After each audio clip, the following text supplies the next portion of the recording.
শুরু হয়েছে? হ্যাঁ,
হ্যালো।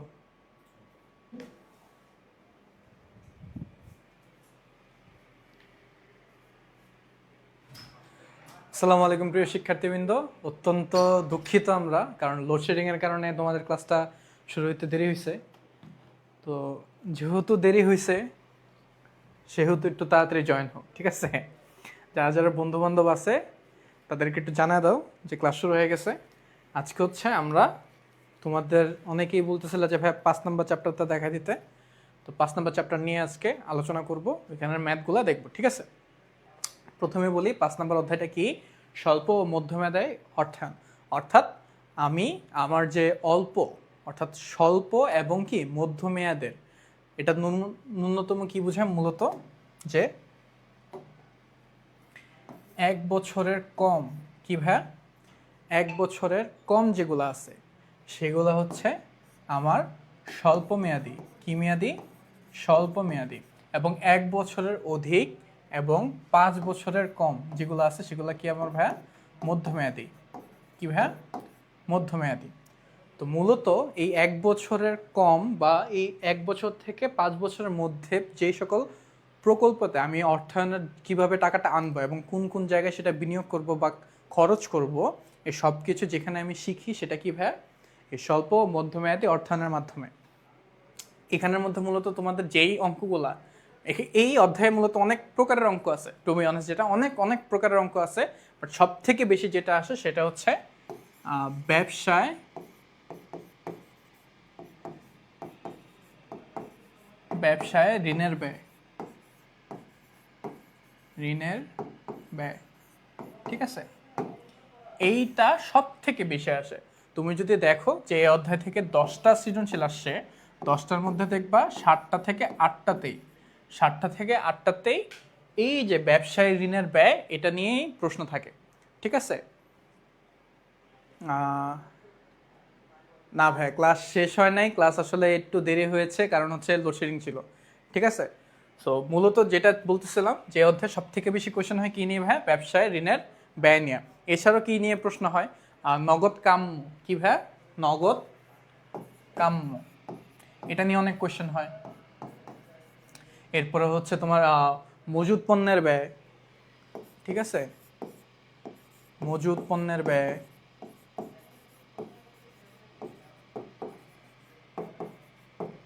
মৃত ব্যয়, ঠিক আছে?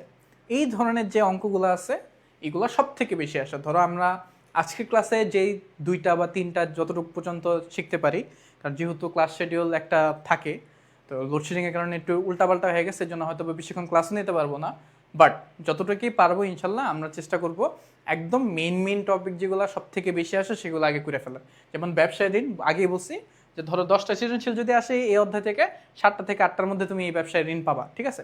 তো শুরু করা যাক।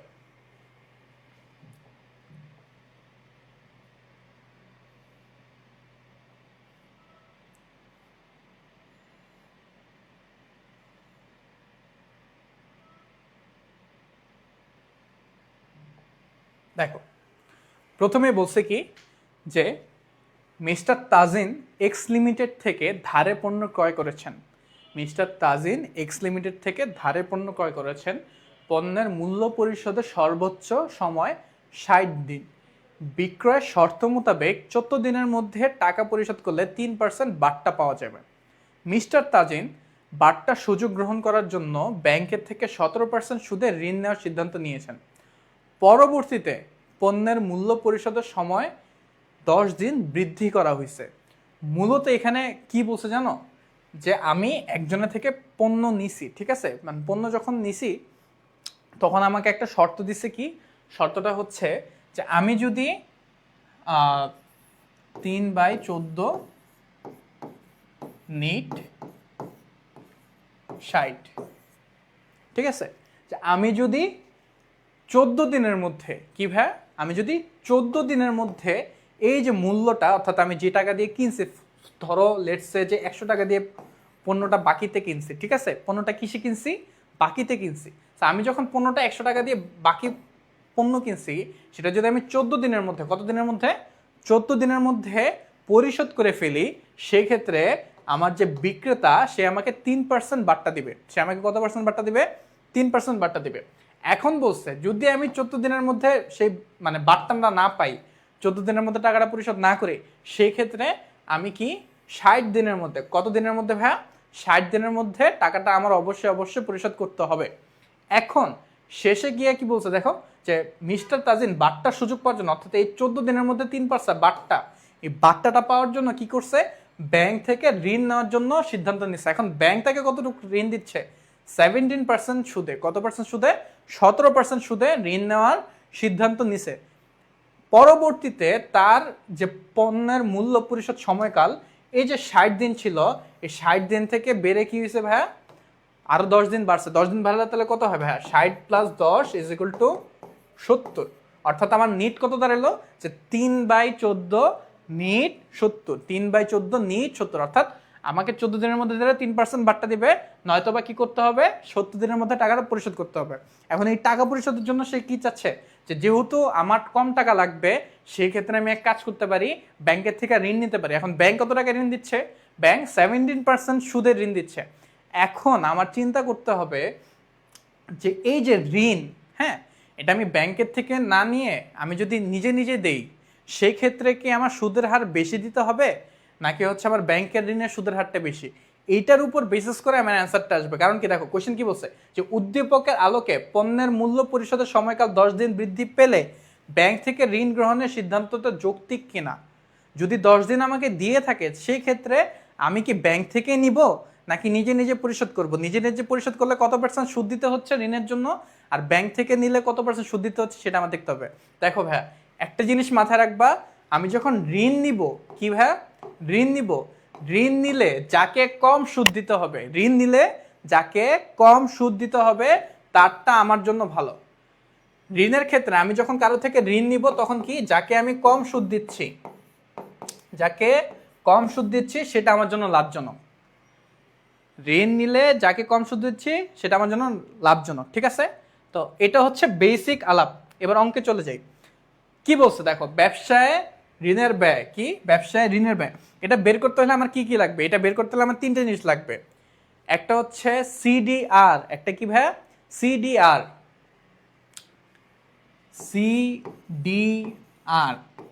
একটা লাগবে আমার সিপি, একটা লাগবে কি আমার সিপি, আর একটা লাগবে আমার ডিপি। কি লাগবে, ডিপি, ঠিক আছে। আমার সিডিআরটা কি, সিডিআরটা হচ্ছে ওই যে আমার হারটা, এই যে কত ডিসকাউন্ট দিচ্ছে, এই ডিসকাউন্টের হার, ঠিক আছে, যে কতটুক ডিসকাউন্ট দিচ্ছে, 3% দিচ্ছে, তাই না, তাহলে আমার সিডিআর হচ্ছে 3%। আচ্ছা, সিপিটা কি, সিপিটা হচ্ছে আমার কত দিনে, কি ভাইয়া, আমার যে কত দিন, দিন কত, 60 আর 10, 70, 60 আর 10, প্রথমে ছিল 60 দিন, পরে আরো কি হয়েছে, 10 দিন এক্সট্রা দিছে না, তাহলে আমার সিপি কত দাঁড়ালো, 70। আমার ডিপি কি, ডিসকাউন্ট পিরিয়ড, অর্থাৎ কত দিন পর্যন্ত আমার এই ডিসকাউন্টটা আছে, অ্যাভেলেবেল আছে, ডিপিটা কত, 14 দিন পর্যন্ত আমার ডিসকাউন্টটা আছে। তার মানে এখানে আমার ডিপি কত হবে, 14, ডিপি কত হবে 14। এখন তাহলে ভাইয়া করণীয় কি? এখন করণীয় হচ্ছে সূত্র বসানো। কি করতে হবে? সূত্র বসাইতে হবে। সূত্রটা কি? ব্যবসায় ঋণের ব্যয়, ব্যবসায় ঋণের ব্যয় CDR 100 মাইনাস CDR ইন্টু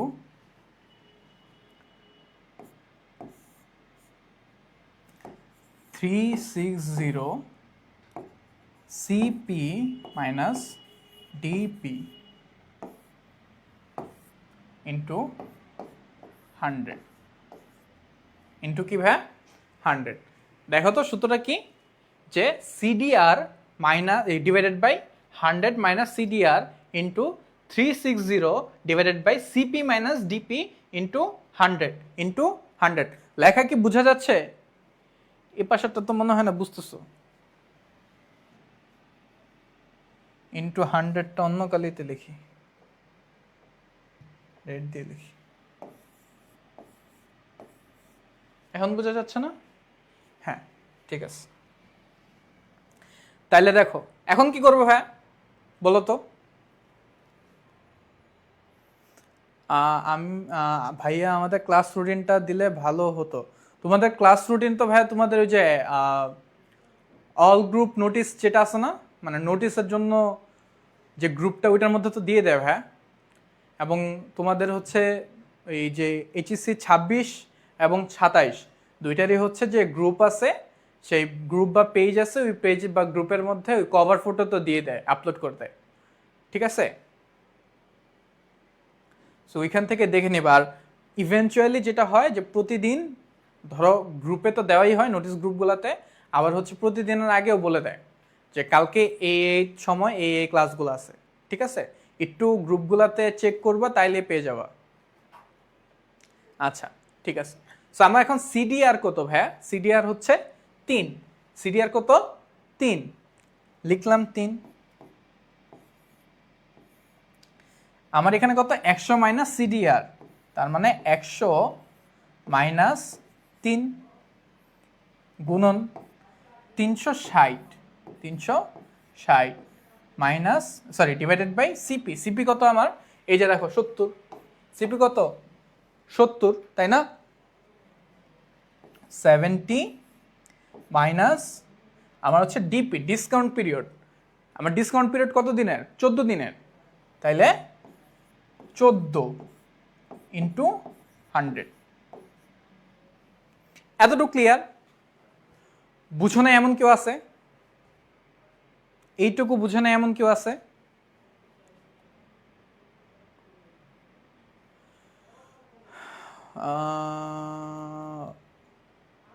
ওকে ঠিক আছে, তাহলে আশা করি মোটামুটি সবাই এতটুকু পার্ট বুঝছো।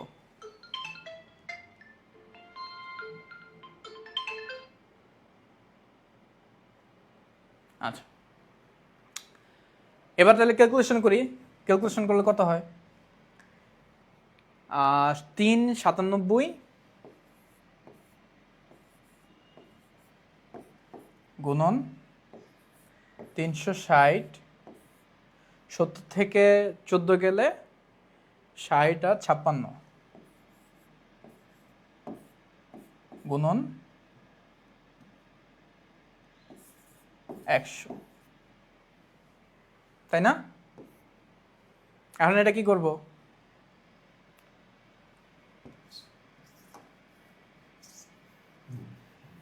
যেহেতু মান বসাই দিছি, ক্যালকুলেশন করব। ক্যালকুলেশনটা এটার পরে উপরে নিয়ে গেলাম। হ্যাঁ ভাইয়া,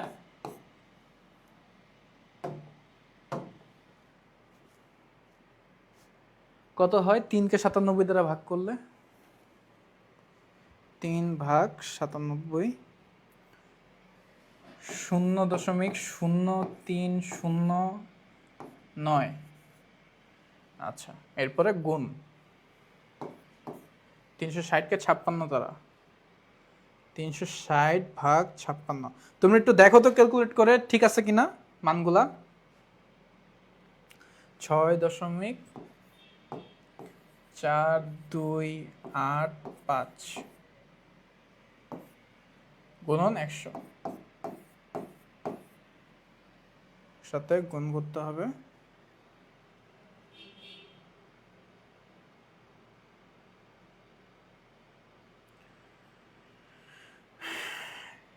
তাহলে আসে 0.1988 ইন্টু 100 তাহলে অ্যান্সার কত?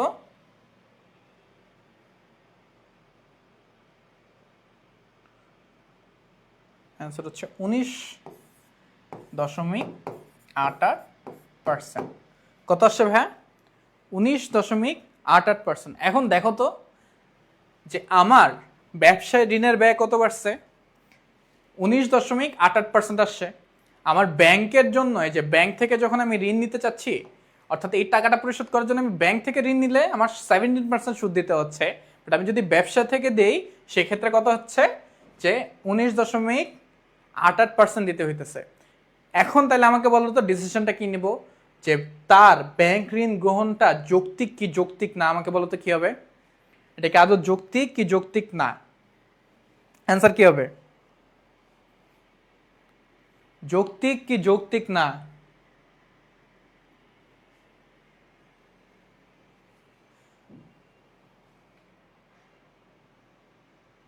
হ্যাঁ, অবশ্যই যৌক্তিক। কেন যৌক্তিক?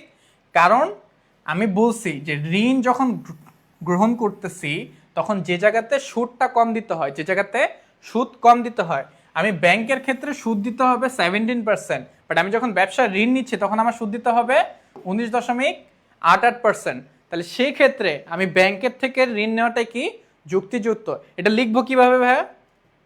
লিখবো হচ্ছে যে ব্যবসায়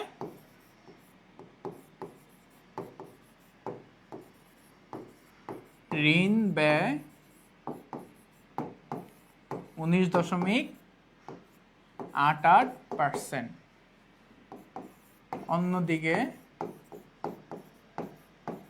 অন্যদিকে আমার কি ব্যাংকের ঋণের সুদ 17%, যা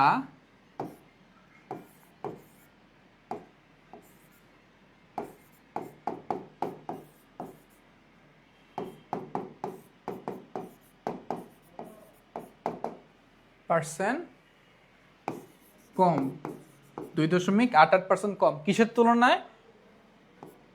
ব্যবসায়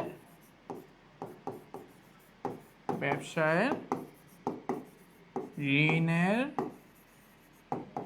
ব্যয়ের তুলনায়। তাহলে কি? সুতরাং উদ্দীপকের আলোকে পণ্যের মূল্য পরিশোধের সময়কাল 10 দিন বৃদ্ধি পেলে ব্যাংক থেকে ঋণ গ্রহণের যৌক্তিকযুক্ত। ব্যাংক থেকে ঋণ গ্রহণ যৌক্তিক। বুঝতে পারছি? এতটুকু ক্লিয়ার? কারো কোনো সমস্যা? এই এতটুকু পার্টটাতে কারো কোনো সমস্যা আছে?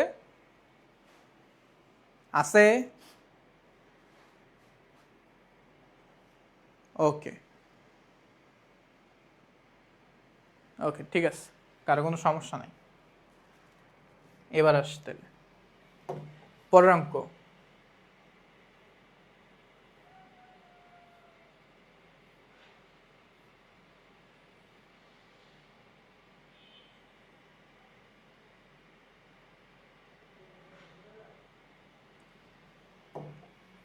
এখানে কি বলছে ভাই দেখো তো, যে পি লিমিটেডের কি ভাই?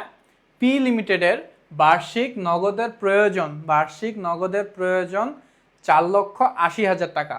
অর্থাৎ পি লিমিটেডের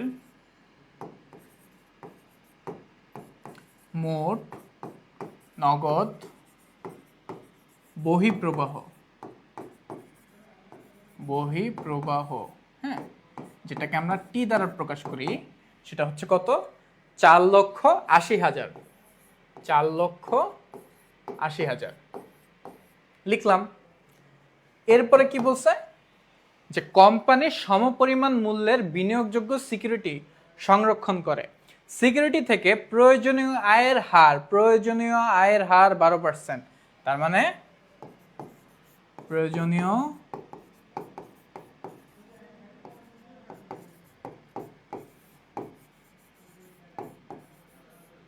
আয়ের হার।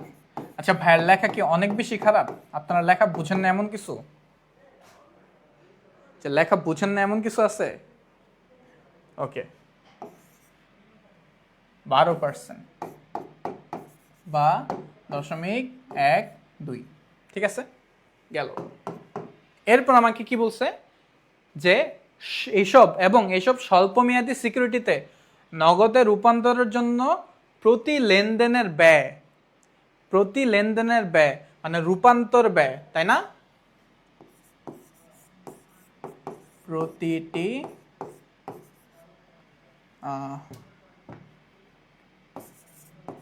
নগদ রূপান্তর ব্যয়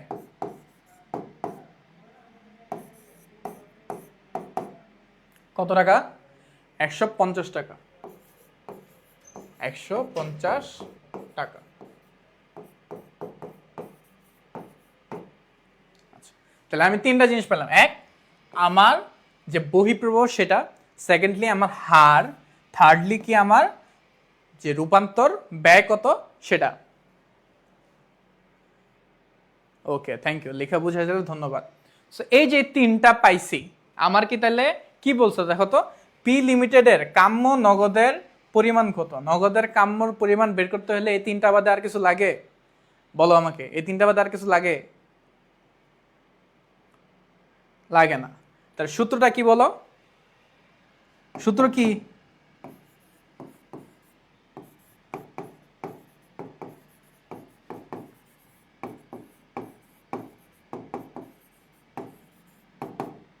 root 2BT divided by I, তাই না? এখন কি করব? মান বসাবো। মান বসাও।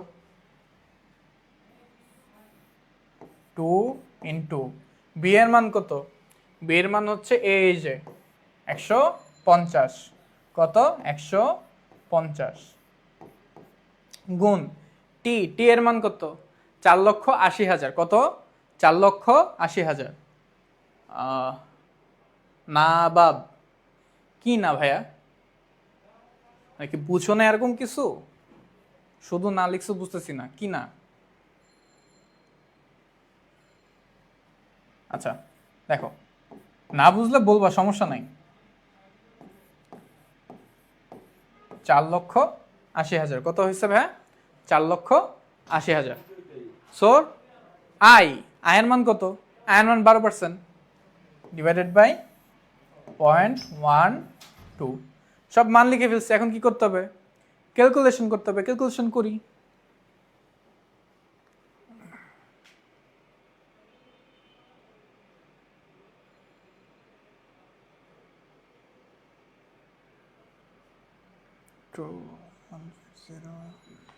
ইন্টু হচ্ছে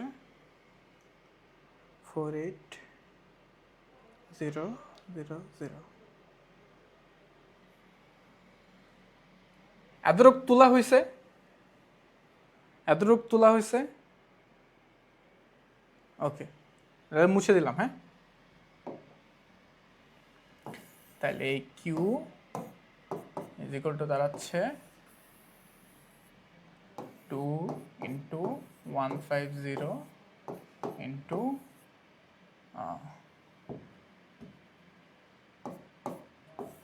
48,000 ডিভাইডেড বাই 0.12 সমান সমান 1,4,4,0,0,0,0,0।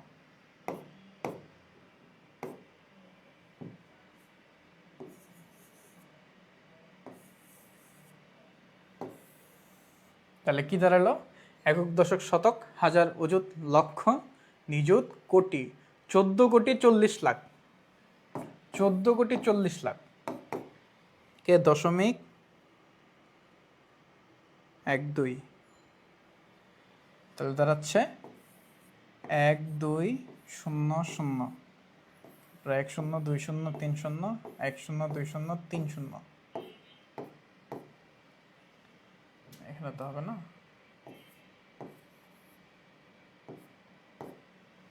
তাহলে একক, দশক, শতক, হাজার, অযুত, লক্ষ, নিযুত, কোটি, 120 কোটি। কত ভাইয়া?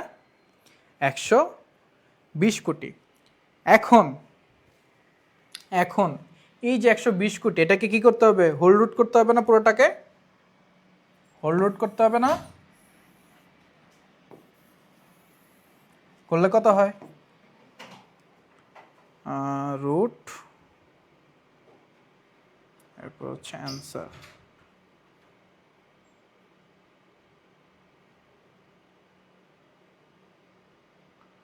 আরে ঝামেলা করে কেন? 20, 1, 2, 3, 4, 5, 6, 7,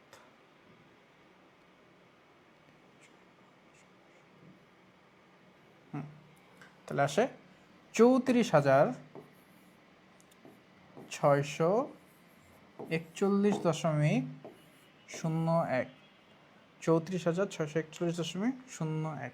তাইলে এই যে আমার পি কোম্পানির কি বেড়ে গেছে ভাইয়া? 27 ব্যাচের কেউ কি আছেন? আচ্ছা, 34,641.01।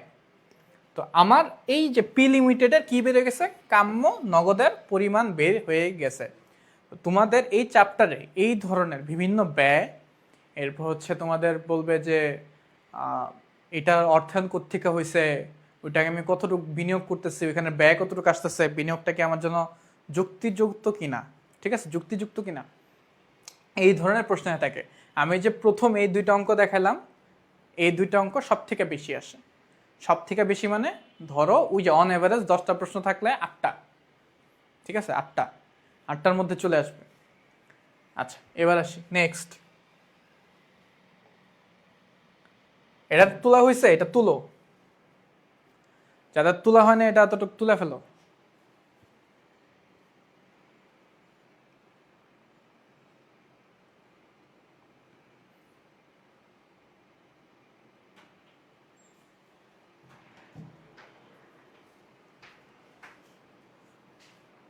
তোলা হয়েছে? ওকে, মুছে দিলাম।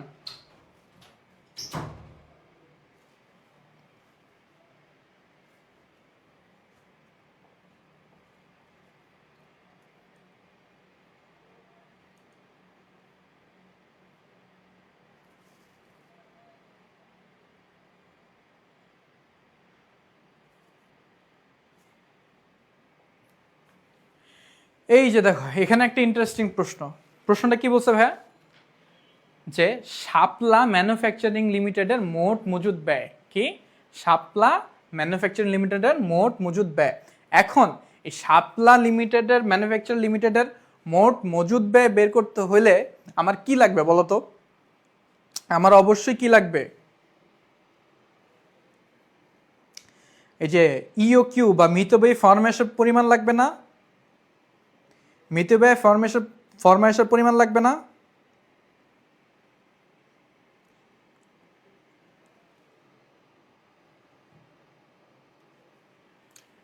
তাহলে আমার মিতব্যয়ের ফরমায়েশের পরিমাণগুলো দেখি। আচ্ছা, প্রথমে লাগবে আমার কি বলছে দেখো, শাপলা ম্যানুফ্যাকচারিং লিমিটেডের কাঁচামালের বার্ষিক চাহিদা 1 লাখ টাকা। কত টাকা? 1 লাখ টাকা। আচ্ছা, তো 1 লাখ একক। তো 1 লাখ একক হলে তার মানে এটা আমি পেয়ে গেছি আমার এ। এটা কি আমার এ? ওকে। প্রতিটি ত্রয়োদশ বা ক্রয়াদেশ, প্রতিটি ক্রয়াদেশ হবে, হ্যাঁ, ক্রয়াদেশ প্রদানের খরচ হচ্ছে 40 টাকা। ওকে, আমি তাহলে আমার ও পাইলাম, ঠিক আছে, ও। এরপরে বলছে যে একক কাঁচামালের ক্রয়ে খরচ হয় 20 টাকা, এবং প্রতি একক কাঁচামালের সংরক্ষণ ব্যয় ক্রয় মূল্যের 20%। তার মানে এই যে বহন খরচটা আমার যে সিটা কি 20%, কিসের? ক্রয় মূল্যের 20%, এটা আমার সি। এখন ক্রয় মূল্য কত? ক্রয় মূল্য হচ্ছে আমার 20 টাকা। ক্রয় মূল্য কত? ক্রয় মূল্য 20 টাকা। তাহলে ক্রয় মূল্য যদি 20 টাকা হয় সেক্ষেত্রে 20 টাকার 20%, 20 টাকার 20%, তাই না? তোমরা কি বুঝতেছো নাকি বুঝতেছো না? ওকে, আচ্ছা ঠিক আছে, বুঝতেছো। ওকে, সো আমার এখন দেখো, আমার ফার্স্টে কি বের করতে হবে? মিতব্যয়ী ফরমায়েশ, এটা বের করতে হবে। কারণ এটা ছাড়া তো আমি মোট মজুদের পরিমাণ বের করতে পারবো না, কারণ মোট মজুদের পরিমাণের জন্য তো আমার এটা লাগবেই। তাহলে আমার এই তোমার হচ্ছে ফরমায়েশারটা বের করতে হলে, মিতব্যয়ী ফরমায়েশারটা বের করতে কি লাগবে? এর মান লাগবে, ও এর মান লাগবে, সি এর মান লাগবে। আমি 3টা মান লিখে ফেলি। এ কত? আমার বার্ষিক চাহিদা হচ্ছে 1 লক্ষ। ওকে, আমার ও কত? আমার ও বলছে প্রতিটি ইয়ার হচ্ছে 40 টাকা। আমার সি কত? আমার সি হচ্ছে ক্রয় মূল্যের 20%। আমার ক্রয় মূল্য কত? আমার ক্রয় মূল্য হচ্ছে 20 টাকা। তাহলে 20 টাকার 20%, 20 টাকার 20% কত হয়?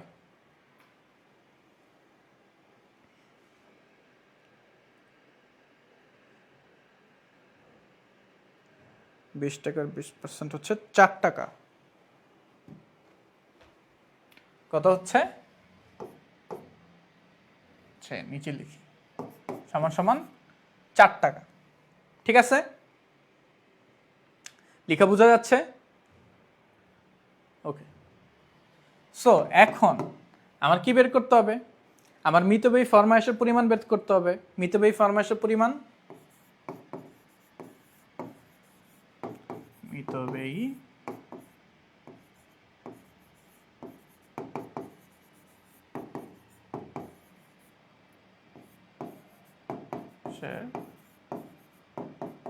পরিমাণ কিউ সমান সমান √2AO ডিভাইডেড বাই সি।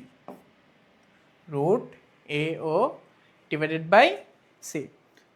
ঠিক আছে, তো ওকে, সো এখন কি করব? মানগুলা বসাবো। মান উপরে বসাই।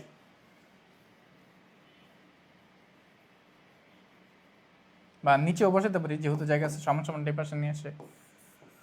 √2 ইন্টু এর মান কত? 1 লক্ষ।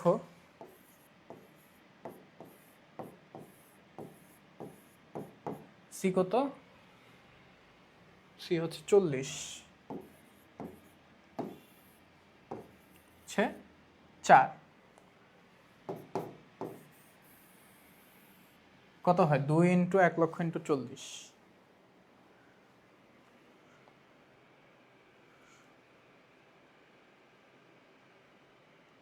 2 ইন্টু 1 লক্ষ ইন্টু 40,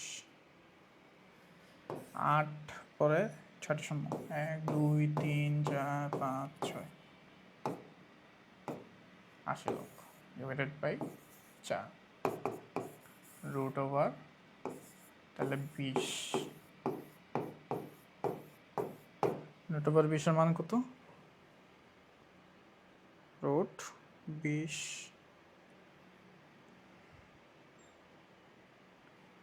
1414,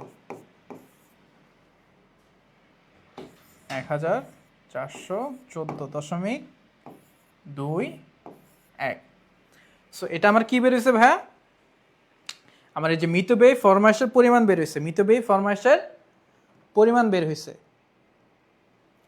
ঠিক আছে, যে 1414 কত 21। ঠিক আছে, এখন এই মানটা আমাদের মাথায় রাখতে হবে। এই মানটা কি করতে হবে? মাথায় রাখতে হবে। এটা একটা এক জায়গায় লিখে ফেলি। দশমিক 21। ওটা এখন মুছে দিই। এবার এখান থেকে আমরা বের করব টিসি। টিসি কি? মোট মজুদের ব্যয়।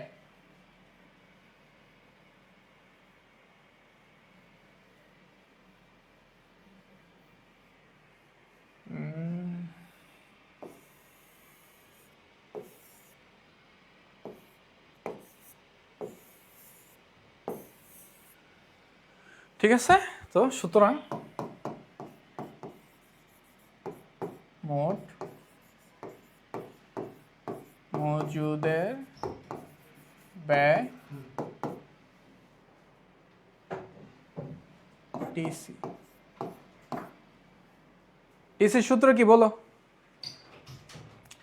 সূত্র বলো।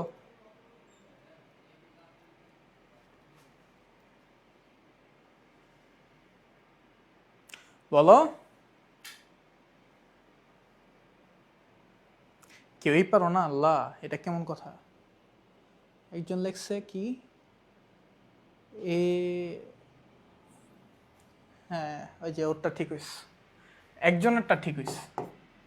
আল্লাহ, সি এ অবস্থা। তোমরা না পরীক্ষা দিবা 27, সরি 26, এই নাজেহাল অবস্থা হলে হয়? 27-এরটা তা বুঝলাম, যে 26-এর অবস্থা কেন? এ আমার হচ্ছে ই ও কিউ ও প্লাস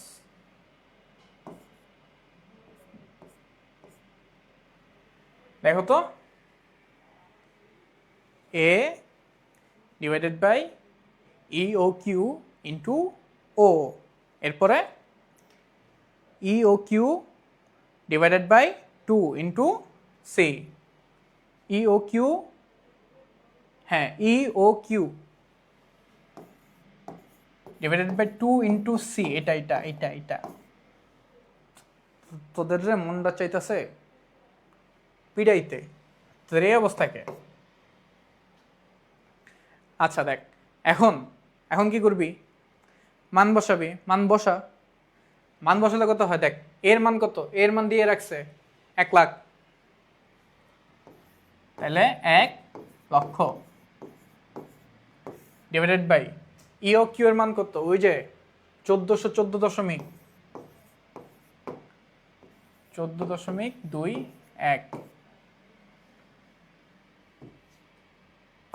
ইন্টু ও এর মান কত?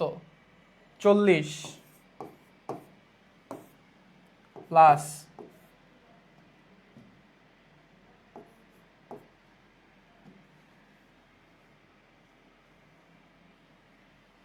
আমার ই ও কিউ এর মান কত? সরি, ই ও কিউ এর মান কত? 1414.21 divided by 2 into C. C এর মান কত? সি এর মান হচ্ছে বেরোছিল 4। সি এর মান কত বেরোছিল? 4 বেরোছিল। এখানে লিখে দিই কত হয়, ক্যালকুলেশন কর।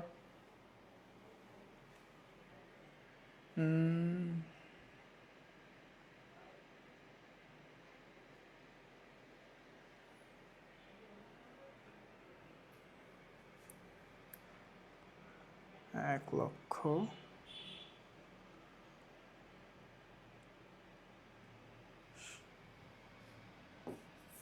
চার 1 2 3 1 2 3 divided by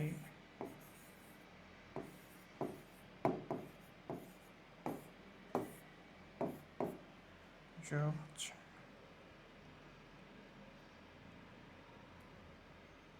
1412.21 into 4 565.84 divided by 2। এখানে কত আসে তাহলে? ভাগ 2 আসে 2824.42। এখানে আসে 4 পর 2 4 6 2 4 6 ভাগ 1414.21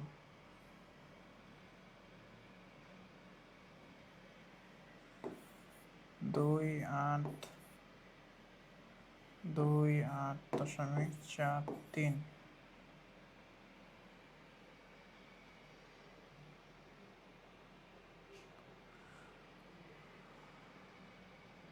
ঠিক আছে ওকে এমনি দুটো যোগ করলে কত হয় যোগ 2 8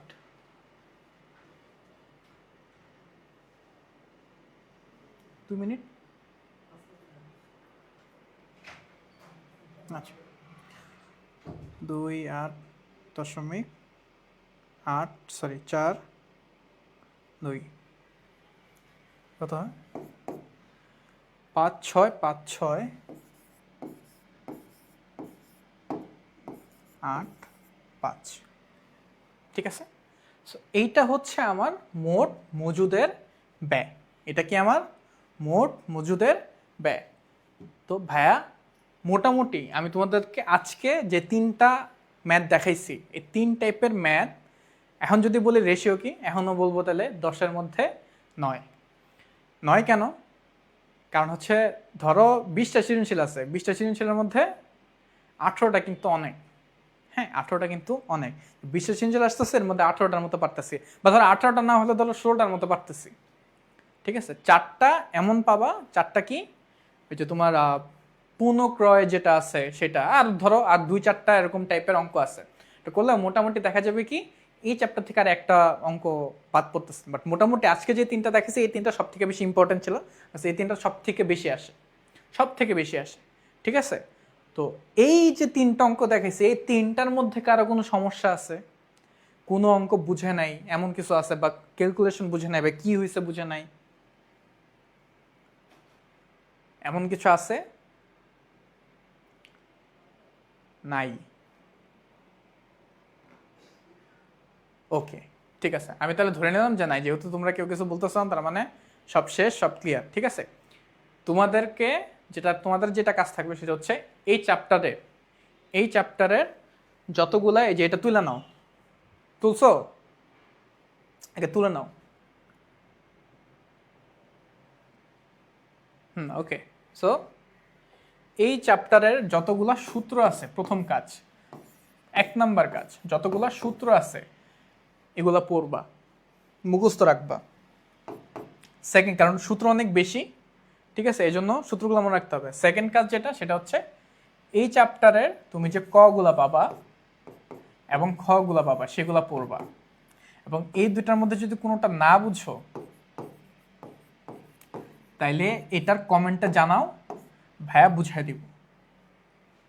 একদম বুঝাই দিব ইন ডিটেলসে নেক্সট ক্লাসে বুঝে দেবো বা কমেন্টে যদি বোঝানো যায় বুঝে দেবো না তো নেক্সট ক্লাসে বুঝে দিব সো মেইন কাজ কি এটা থেকে সূত্রগুলা পড়বা ক পড়বা খ পড়বা তোমাদের বাসায় তো বই আছে বা গাইড আছে এই 3 টাইপের হ্যাঁ যে 3টা টাইপ দেখাইছি এই 3 টাইপের মধ্যে যদি কোনো টাইপ থাকে প্রত্যেকটা টাইপ প্র্যাকটিস করবা কারণ তুমি ভাই এই অঙ্ক যতই বলো না কেন প্র্যাকটিস ছাড়া পারবা না একদম শিওর থাকো প্র্যাকটিস ছাড়া পারবা না ঠিক আছে তো তোমাদের প্র্যাকটিস করতে এই জন্য বলতেছি যারা 27 আসিস তোদের অনেক সময় আছে তোরা প্র্যাকটিস কর ভালো মতো যারা 26 আসিস তোদের তো হচ্ছে এখন ওই টেস্ট পরবর্তী সলিউশন ক্লাসে আসতেছে ঠিক আছে তো তোরা হচ্ছে 30 দিনের তোদের একটা প্ল্যান দিছে সেই 30 দিনের প্ল্যান ওয়াইজ হচ্ছে রিভিশন দে এই ক্লাসগুলা অ্যান্ড এর পরে বেসিকটা যখন ক্লিয়ার হয়ে যাবে তোদের হচ্ছে একদম টেস্ট পেপার সলভ হবে ঠিক আছে 27 ইনশাল্লাহ নামবে কিন্তু 27 আপাতত কি করো ভাইয়ের যে প্রকারগুলো দেখাইতেছে সেগুলো দেখো ক্লিয়ার ওকে ঠিক আছে তাহলে আজকে এই পর্যন্তই